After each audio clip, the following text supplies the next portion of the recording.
আজকে আমি তৈরি করব কই মাছ, কাঁচকলা আর সজনে ডাঁটা দিয়ে পাতলা করে ঝোল করব। দেখো কই মাছগুলোকে ভালো করে কেটে ধুয়ে নুন হলুদ মাখিয়ে রেখেছি। এবার মাছগুলোকে আমি ভেজে নেব। মাছটা ভাজার জন্য কড়াইতে সরষের তেল ভালো করে গরম করে নিয়েছি। এবার মাছগুলোকে আমি হালকা করে ভেজে নেব। কই মাছ বেশি ভাজতে নেই, হালকা করে করে আমি মাছগুলোকে ভেজে নেব। মাছগুলোকে ভালো করে ভেজে নিয়েছি। এবার ওই তেলে আমি একটু গোটা জিরে ফোড়ন দিয়ে দিলাম।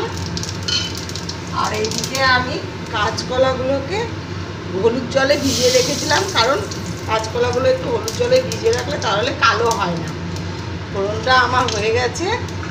এবার আমি কাঁচকলা আর সজনে ডাঁটাগুলো দিয়ে দিচ্ছি। একটু ভালো করে ভেজে নেব।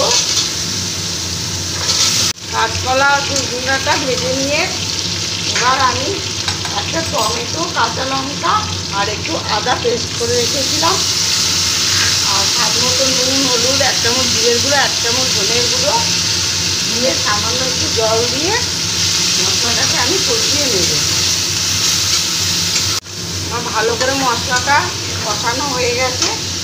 এবার আমি জল দিয়ে দিচ্ছি পরিমাণ মতো। যতটা আমার জল লাগবে সেই অনুযায়ী আমি জল দিলাম। একটু পাতলা করে করব। কই মাছ একটু পাতলা করে করলে খুবই ভালো লাগে কাঁচকলা আর সজনে ডাঁটা দিয়ে।